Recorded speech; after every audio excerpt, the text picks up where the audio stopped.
So, if you're a CEO or a senior leader responsible for marketing in a mid sized company, this video is for you. So, I talk to so many CEOs, and many times what they don't need are more tactics. They actually need real information about why or if their marketing is working and where to focus next. So, this here is an example of a completed SHARP assessment. So I've removed the client's name, but I wanted to show you exactly what this output looks like and more importantly, why it's useful. So I'm going to start here with the overall score. This, this you can see that this company scored 38%. So if you're somebody who was like thought school grades were really important, you can understand that this is not awesome. F at best. So I want you to understand, though, that the goal here isn't necessarily to get a perfect score. What this number gives us is an actual benchmark, a quick snapshot of the overall health and maturity of the program. And from there, we can start identifying where those big opportunities are. So I'm next going to move up to this spider diagram up here. Who doesn't love a really good diagram like this?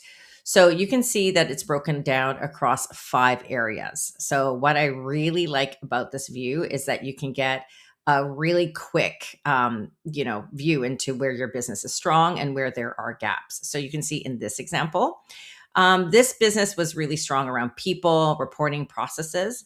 Well, strategy and technology, they're ranking lower. They actually, in this case, they have no CRM, and they don't have much, by the way, of automation in their business. So rather than asking, is our marketing working? Or just saying like our marketing isn't working, what do we do to fix it? We can actually have a much more intentional and productive conversation about that. So we can ask things like, where specifically are we getting stuck? And where should we be prioritizing? Where should we be putting our attention first? So that's really the benefit of this SHARP assessment. So instead of like doing this shotgun approach, you can actually have a methodology, a common framework to really pinpoint where you should be making those decisions rather than relying on gut feel. So, what exactly does SHARP stand for? So, I love this part.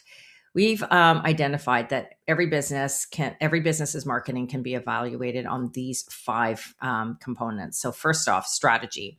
Is your marketing connected to your actual business goals and your revenue priority? It's crazy, but you actually have to first understand where you want your business to go before you can actually get your marketing in line with that. So do that work and be transparent and show that information with your team so they understand where and how to design their marketing efforts. The next thing is about H is human resources, productivity, and development. So do you have the clarity around the people, the ownership, the skills? Do you know who is accountable? And do you actually have the right like amount of staff to do the work that you're wanting them to do? Oftentimes, even in mid and even large size companies, marketing is relegated to be something that is at the side of someone's desk. And so next we have A for automation, technology, and business transformation. Are you using technology, AI, automation effectively to scale? And you might have all these things in place, but are they properly configured to really make a difference in your team's productivity? So R stands for reporting and performance tracking. Are you measuring the right things and actually using that data to make decisions? This is also where a lot of programs fall down because people are not measuring the right things. They might be focusing too much on vanity metrics and not enough on leading indicators that are really driving the business forward. And so finally, P is for processes, organization, and scalability. Do you have repeatable, documented processes that can grow with your business? Do you have something in place in case somebody leaves? Can you actually quickly get their replacement up to speed? Does everybody know what they're supposed to be doing? Is everyone singing from the same song sheet? So ultimately, SHARP gives us this super clear picture. Where are you today? Where are the gaps and where to focus next? If you would like to do this, you can DM me. Happy to walk you through this, or I'll also drop the link in my the description so you can take the assessment yourself. Thanks so much.